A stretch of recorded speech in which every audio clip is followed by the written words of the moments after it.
गीता नाम की दो जुड़वा अनाथ बहनें अपने चाचा चाची के साथ रहती थी। सीता गीता के माता पिता नहीं थे, बचपन में ही वे दोनों गुजर गए थे। तब से सीता गीता अपने चाचा चाची के साथ ही रहने लगी। दोनों को बिल्कुल नौकरानियों की तरह ही रखती थी। कहाँ रह गई दोनों? कितनी देर की बाजार से सामान लेने गई हुई हो, अब आ रही हो? चाची रास्ते में तेज बारिश हो गई थी, इसलिए देर हो गई। ये चीनी गीली कैसे हुई? जरूर बारिश में थैली भिगोई होगी। चाची, राशन वाले भैया ने जो चीनी की थैली दी थी ना, वो फटी हुई थी, हमें पता नहीं चला, तभी चीनी में पानी चला गया। हमें माफ कर दो चाची। आज तुम दोनों की खैर नहीं, तुमने इतना नुकसान कर दिया। तुम्हारे माँ बाप हमारी छाती पर मूंग दलने के लिए तुम्हें दुनिया में छोड़ गए। चंचला, तुम्हें शर्म नहीं आती? बेचारी बच्चियों के साथ इतना बुरा व्यवहार करती हो, थोड़ा भगवान से तो डरो। अब तुम क्या चाहते हो? मैं मायके चली जाऊं? एक बार चली गई ना तो लौट कर नहीं आऊंगी, फिर ढूंढते रहना दूसरी। चंचला सीता गीता पर हमेशा ही हाथ उठाती रहती थी, जिस कारण वे दोनों बच्चियां रात के अंधेरे में सुबक सुबक कर रोती थी। एक रात दोनों ने घर छोड़ने का विचार किया। गीता, हम यहाँ नहीं रुकेंगे, चाची बहुत मारती है। हाँ, हाँ सीता, तू ठीक कह रही है, हम कहीं दूर चले जाएंगे। सीता और गीता रात के अंधेरे में घर से निकल गई और चलते चलते एक पेड़ के पास रुक गई और उसी पेड़ के चबूतरे पर सो गई।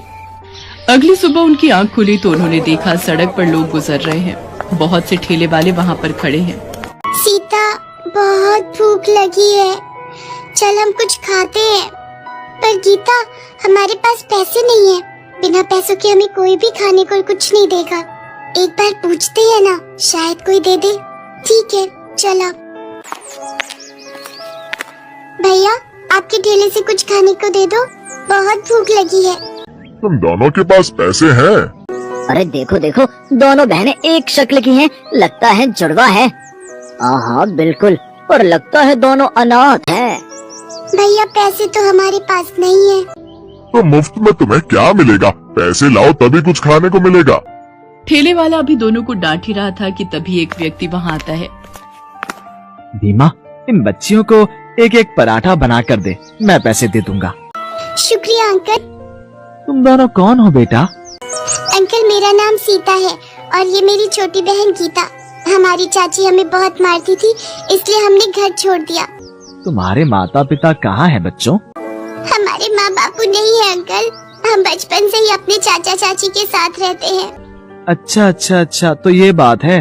अच्छा भीमा, तेरे पास अभी नूडल्स के कितने पैकेट बचे हैं? 20 पैकेट और दे जाओ।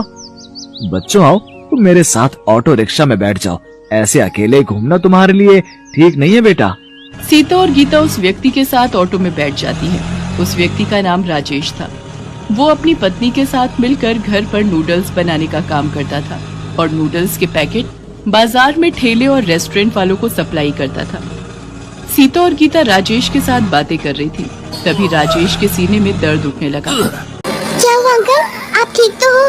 लगता है इनके दिल में दर्द उठा है, हमें इन्हें हॉस्पिटल ले जाना पड़ेगा। तो चलो अंकल, जल्दी से इन अंकल को हॉस्पिटल ले चलो। सीता गीता ऑटो वाले के साथ राजेश को हॉस्पिटल लेकर जाती हैं। ऑटो वाला राजेश को जानता था। वो राजेश की पत्नी को फोन करता है। वो भी तुरंत हॉस्पिटल पहुंचती है। कुछ घंटों के बाद राजेश को होश आता है।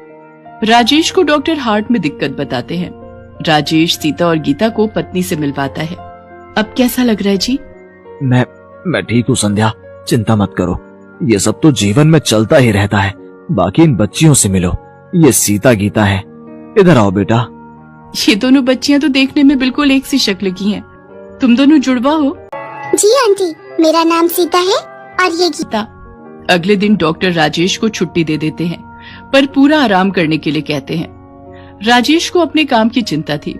वो परेशान था कि काम कैसे होगा। संध्या, माल बनाना, ले जाना, सब दुकानों पर डिलीवरी करना, ये सारे काम कैसे होंगे? सुनो, आपकी तबीयत पहले जरूरी है। पहले ठीक हो जाओ, तब तक हम जैसे तैसे गुजारा कर ही लेंगे। अंकल, आप चिंता मत करो, हम आंटी के साथ हैं, हम आपके काम को रुकने नहीं देंगे। सीता बिल्कुल ठीक कह रही है। अंकल, आप आराम करो, हम आंटी के साथ आपके नूडल्स के ऑर्डर को पूरा करेंगे। और फिर ऐसा ही हुआ। संध्या नूडल्स बनाती और संध्या सीता और गीता के साथ दुकानों और ठेलों पर नूडल्स के ऑर्डर डिलीवर करने के लिए जाने लगी। एक दिन सीता संध्या से बोली, आंटी, जब हम नूडल्स के पैकेट तैयार कर सकते हैं तो क्यों ना हम अपना ही नूडल्स का एक स्टॉल खोलें। इससे कमाई ज्यादा होगी और हमारे खुद के बनाए हुए तरह तरह के नूडल्स बेचकर अच्छी कमाई कर सकते हैं हम। ये आइडिया तो हमारे दिमाग में कभी आया ही नहीं। क्या तो तुम ठीक रही हो राजेश, मैं सोच रही हूँ सीता और गीता ठीक कह रही हैं। हम खुद के नूडल्स का स्टॉल खोलते हैं ना, शायद हमारी कमाई अच्छी हो जाए। ठीक है संध्या, पर बहुत मेहनत लगेगी। तुम्हें सुबह उठकर सारी तैयारी करनी पड़ेगी। स्टॉल पर सारा दिन खड़े होकर नूडल्स बेचने होंगे। क्या तुम ये कर पाओगी? मुझे बस आपका साथ चाहिए, और फिर मेरे साथ सीता और गीता जैसी इतनी प्यारी प्यारी बच्चियां भी तो हैं। और फिर संध्या ने सीता और गीता के साथ मिलकर अपने ही बनाए नूडल्स को तैयार करके बेचने के लिए एक स्टॉल किराए पर ले लिया। सीता और गीता जुड़वा बहनें थीं। लोग जब उन दोनों को स्टॉल पर संध्या के साथ नूडल्स बनाते देखते तो आश्चर्यचकित होते और वो स्पेशली उनके स्टॉल पर नूडल्स खाने जरूर आते। धीरे धीरे ग्राहक उनके स्टॉल पर बढ़ने लगे और संध्या के नूडल्स स्टॉल की अच्छी कमाई होने लगी।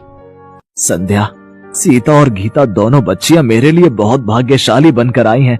सचमुच तुम दोनों बच्चियां मेरे लिए बहुत लकी हो। राजेश की तबीयत में सुधार आ जाता है। अब वो नूडल्स के पैकेट की सप्लाई के साथ साथ अपने स्टॉल पर भी नूडल्स बनाने में संध्या और सीता गीता की मदद करने लगा और वो सफलता को छूने लगा। एक दिन सीता गीता के चाचा ने उन्हें नूडल्स स्टॉल पर देख लिया।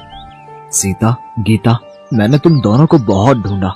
मेरी बच्चियों, तुम घर छोड़कर क्यों चली गई? चाचा, हम चाची से मिले और दुख नहीं झेल सकती थी, इसलिए हमने घर छोड़ दिया। और चाचा, अब तो हमें माता पिता के रूप में अंकल आंटी भी मिल गए हैं।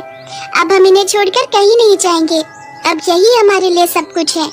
सीता गीता की ये बात सुनकर राजेश और संध्या उन्हें गले लगा लेते हैं। आखिर उन अनाथ बच्चियों को माता पिता के रूप में राजेश और संध्या जो मिल गए थे, और फिर बच्चियों को आशीर्वाद देकर उनका चाचा आंखों में आंसू लिए चुपचाप वहाँ से चला जाता है।